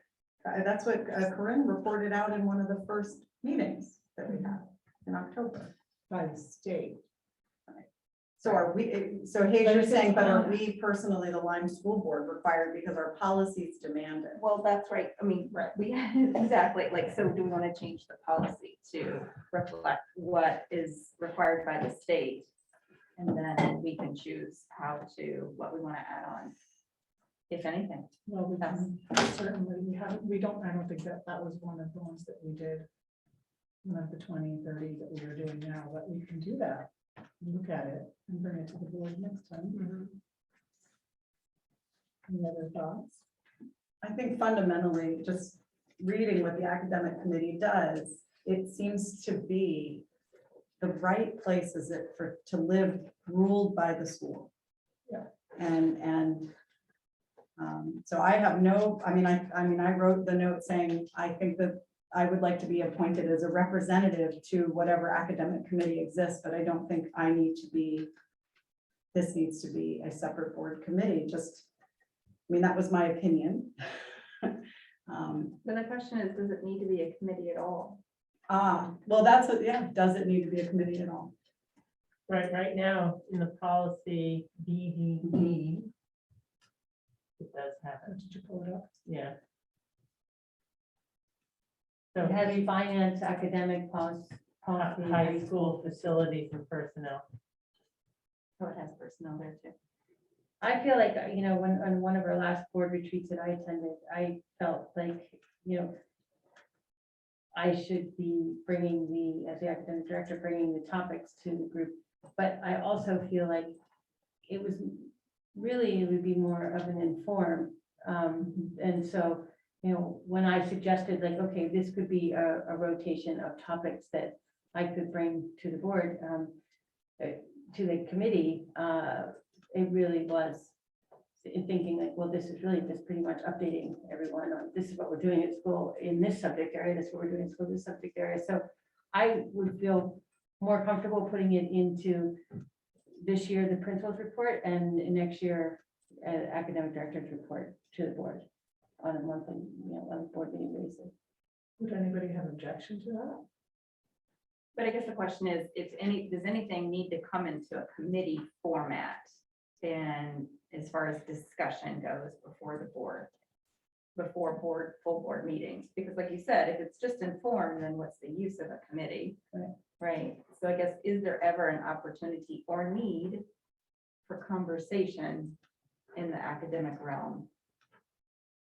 I don't think so. Not at the board level. Potentially, Unless you have to fund something, and Right. then that conversation would stir up in that realm. So if they're presenting a new reading program, they have to come to the board, so you would hear all of the, you know, why they want this reading program, which gives you the opportunity to weigh in or not, right? I did find a BDE sample policy in New Hampshire School Boards.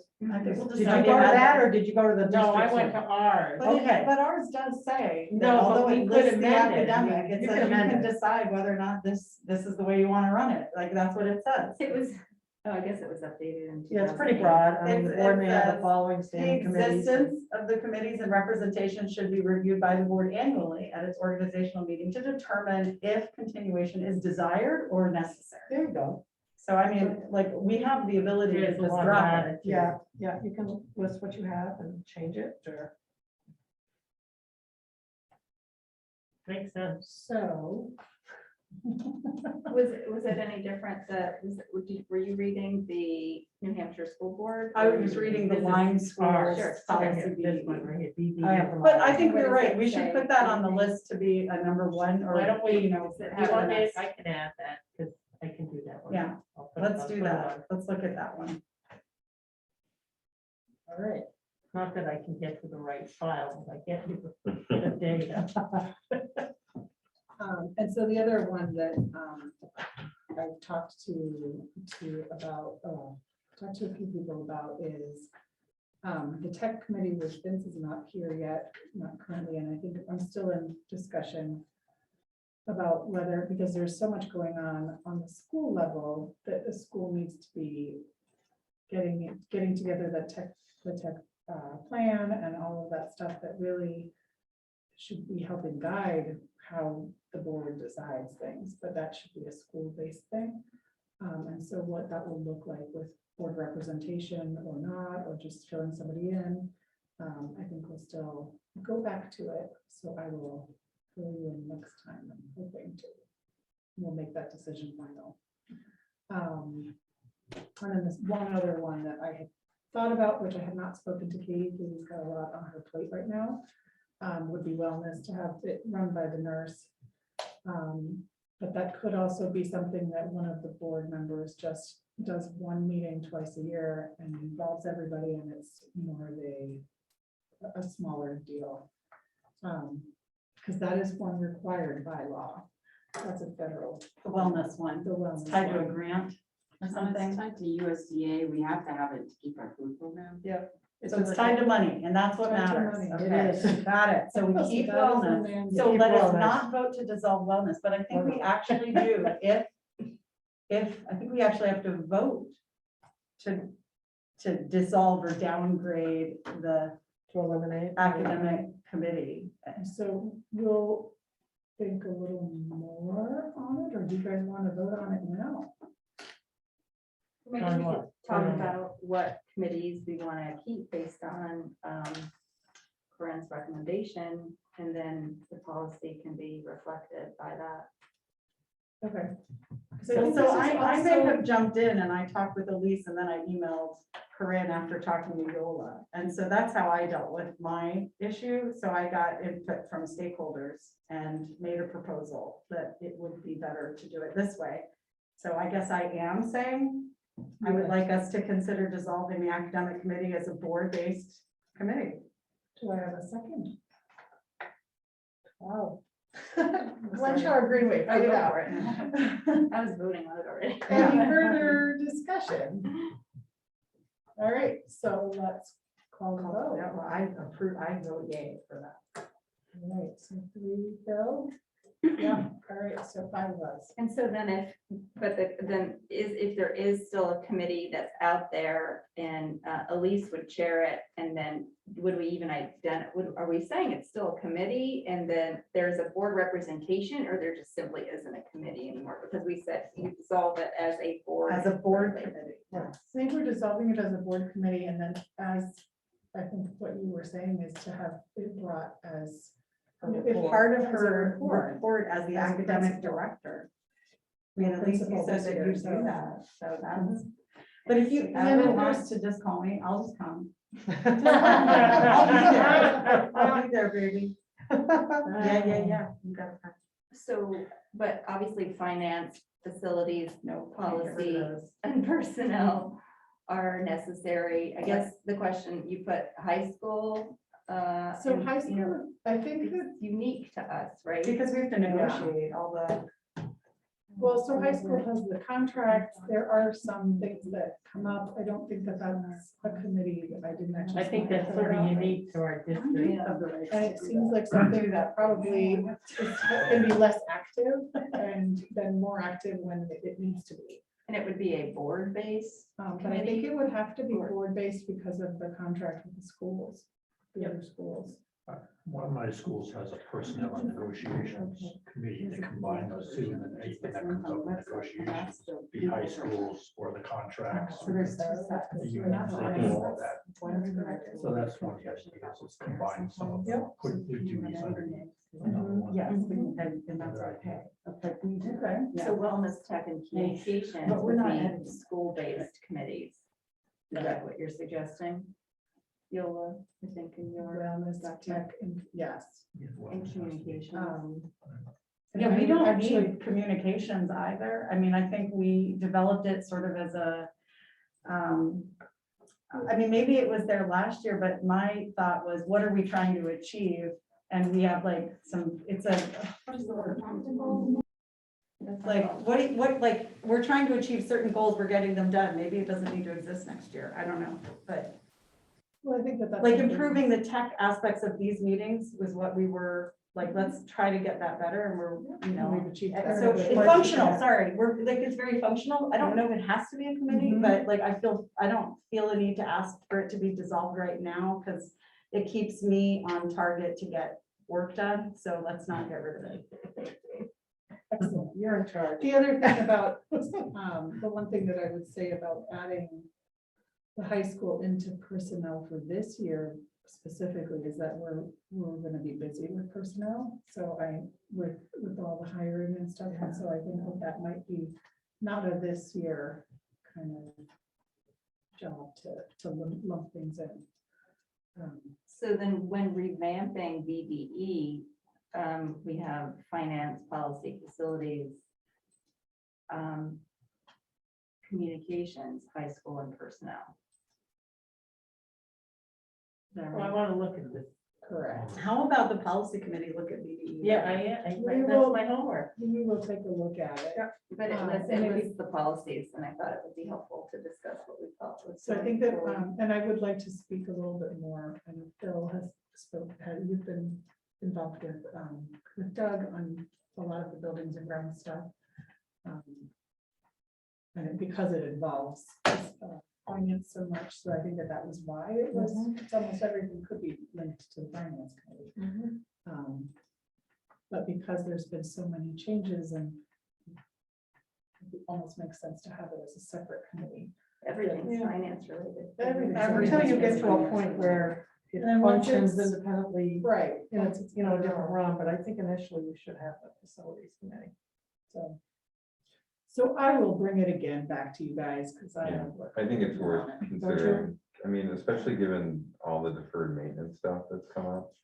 Yes, that's Right. pretty It'd be really critical. critical to have Yeah. somebody, yeah, specifically dedicated A to lot of the that. schools separate that facilities because of that. Yeah, It A used lot to of be schools, the separated. finances, the budget. There's actually the group who works on the budget. and they Yeah, have this yeah. budget committee Across the street. Why was it then combined? I don't know, it was combined after my Yeah. time. I've seen them combined too. yeah. They work both ways. All right. Did you, Elizabeth, did you want to say anything more about the preliminary budget? I put it on here, but I didn't know. if you We're wanted to not talk about it ready. more. No, they wanted to say that, I'm not ready. Totally fine. You know, because, I mean, you know, Corinne put in a few pieces in terms of things that she had data, but a lot, we don't have, she's still collecting the data, and we've got a date scheduled to really do it so that we're really Yeah. ready for November. But make sure everybody has November 30th on the calendar, because Phil noticed that it's not on the school calendar. I for noticed whatever that reason. too. Oh, there's no time It's on the for board. it. Is there time 7 for to that? meeting? 9, Okay. because on that's the, when we're gonna really do the deep Board dive. schedule, isn't it? Huh? You know, It's I- on the board schedule. It is, Yeah, but it okay. wasn't everywhere, and so I'm just making Yeah. sure it's Yeah. on Tonight They're everywhere. not on doesn't the do that, school so- calendar. I will, I'll email, I can do that agenda. And so it's 7 to because 9. It's just Yeah. that, Are we- so. Are you, Corinne, are you asking if it's not 7 to 9, like in the hopes that it's earlier? Always. We can try, well, I mean, Oh, it's 6 to 8. if we, I'm this is open really, to this it. is You a tell me. budget working meeting. If we want it different, we It's up can to you. totally do it. I mean- I'm trying to pull up just make sure. What do people? I can think better earlier, for sure. Yeah, I but, hear you. I I mean, hear you. I don't know what your schedules are, so. If we wanted to do that, folks, can people do it earlier? I think even moving it an hour earlier would be helpful, just for brain power. That's totally fine. I can put it on the school I calendar. have to conflicts, yeah. Do you earlier? Louise, the board calendar What- should be under the school board section. that has When all are the you, when dates. do you open up? Do you open up? But like 7 is kind of a. But you It don't is want a it on tight the one. slide. No, no, you Yeah, can, but I'm just saying. 4 it's- o'clock would The work. whole either. calendar is in the school board Oh, it's 7 section under the at SAU. 6, not. Or This does- is hard, it's just hard because of kids So all the starting dates one for thing the and, rest of yeah, the year. and it's Okay. even gonna get crazier once basketball starts, so. Okay. So I will take a look to see if I can do it. If I'll we let you can, know. You decide and let me I know. can Yeah, ask, I just have didn't it have in time. at 7, but I'm happy to move it up. It's just, you know, it is one of those that you were digging deep. to We're find. gonna go line by We're line. going- as we're to gonna, it. and we're gonna have, well, we're gonna break it out by sections and where you know, we've got her draft of a spreadsheet for that. And so Okay. it's one you want to be alert for. Yes. We'll figure out the time to make it earlier if we possibly can. I'll ask everybody's input. Yeah. Get your own schedules at home. And then send the agenda out so it'll get onto the calendars everywhere. And that would be the only meeting that night, if I'm not. That would, mistaken, or that is that's not a it, regular that's board it. It's meeting. not a It's regular, just this for is, that. this is That's budget. why we can do Okay. it earlier. Because All then right. it allows us, and we'll Okay. ask some key strategic questions that allows us to go back and put a final draft, and then Okay. you'll see the presentation at the next meeting. Hopefully, it's pretty perfunctory, but All right. if we need time, that's why it's there. Well, you'll even at 6:30, like just pulling it a little bit. I will Just look. check. She's gonna look. 6:45, you want. 6:15. 6:15, everybody at 6:15. Well, like for basketball, if it's 4 Joanna, o'clock. you know, I'll have a kid here too. Doesn't So matter. John Next can meeting's at pick up 4 the girls. Yeah, but I have a Lucas too. Okay. Yeah, no, you guys tell me what There's time. a third one. I'm expecting a third grandchild that day, so. Right, she's like, oh my She God. might have to I'm do into all doing it. I gotta take care of the other two. She's like, I got this, and I got the dogs, and I got. Oh, my God. So, you tell They're me what lucky to time. have you, see? Yes. All right, so I will, everybody, have everybody look at their, I'll send an email out to remind everybody to be ready their schedule and see what. Yeah. Well, I can just say that day I cannot meet before 6. Okay, All right, well, So- that gives us one day. Yeah, that gives you a All right, we got parameter. 6, we got, hey, even 6 is good. okay. I do have the PowerPoint presentation that was used last year, so I am going to try to populate those as slides. Yeah, but that, we don't need that for this one. Oh, we don't? No. We just need like these types of Yeah, sheets? yeah. No, we're gonna also do the summarization by segment. You show me. We'll show Okay. you, we're meeting, Yes, when are we assistant. meeting? I We're know. we're- meeting. Okay, I was thinking I had to be, No, no. I know, but I was thinking I had to be ready with this No, slideshow. no, you don't have to have it all Okay, I day. gotta focus. All right, so the You last must be thing Monday, right? Monday. Monday, at Monday 4. at 4. Yeah, we're good. All right, so, do I have a motion to approve Tuesday, October 9th, public meeting minutes? I'll move it. Moved by I'll Glenn, second it. second by Glass. Any adjustments?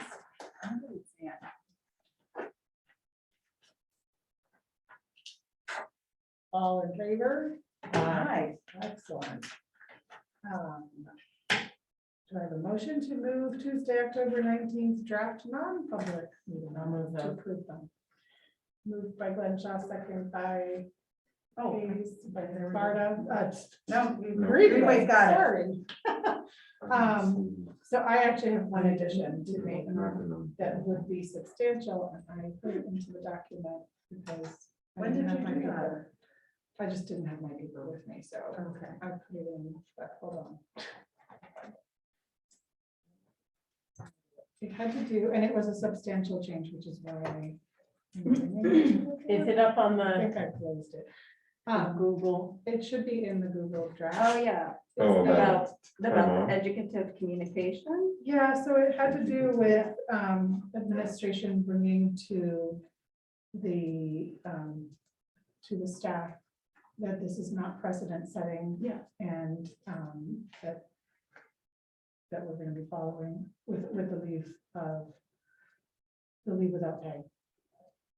No, yes, the leave without pay. Right, because this is what we were talking about. But this was not gonna be, because we approved those 3 that were on that day. Oh, that's right. That there is no leave without That pay. there is no leave without pay, and you were gonna bring that to the staff to, with the as an educated Oh, thing. so you just wanted that added to the minutes? Correct. Oh, I see. Well, I that's remember an us talking important about change, I that. think. So I can add, Is it in there now? it is, Do you want me to just check mark it? I see it, it says, Oh, no. should we read that out we loud? can't do just a check mark Okay. because I just made it as a comment. Um, You can, why don't you, can you read it out loud, Sarah? I'll say, so Dr. Cascadi will be sending educative communication to staff about appropriate time off use. Furthermore, the granting of these leaves was discussed as an action that should not be considered precedent setting. Okay, Does that make sense? Does everybody agree with that? I think so, because the time off use means there's the idea of talking about the various leaves that are available, right? Right. That's what you're referring to by time off. Okay. And just, yeah, to make sure that everybody understands the different types of leaves that there are. And the appropriate use of them. All right, So I added that in. Is that okay? okay. Yeah, that's fine. And I can send that to Kristen too. So Roger, I can. Make sure. Okay, perfect. All right, so do I have I'll call the vote. Does everybody in agreement Do we just have to approve that change though, first? as as. Oh, amended. approve it as, sorry, Approve it as amended. As amended. So I'm tripping on my own words. Yes, I would vote yes. Meeting as amended. Elizabeth? I'm abstaining, I was gone. Okay. That's right. And that is the end of our public session. Corinne wanted to talk to us a little bit in non-public. So we will go into non-public under RSA 91A32C, which matters which are discussed in public will likely adversely affect the reputation of any person. And the right reason is for just discussion of how things are going. So I'm going to close this meeting, Yep. right? Because we are not just, like, when we will come back briefly, but just to close out the meeting, Correct. right? Okay. So I don't think anyone's, I don't know if anyone's left. No, we So have thank 5 you. participants right now. So, Right now, the only one is. thanks, everybody.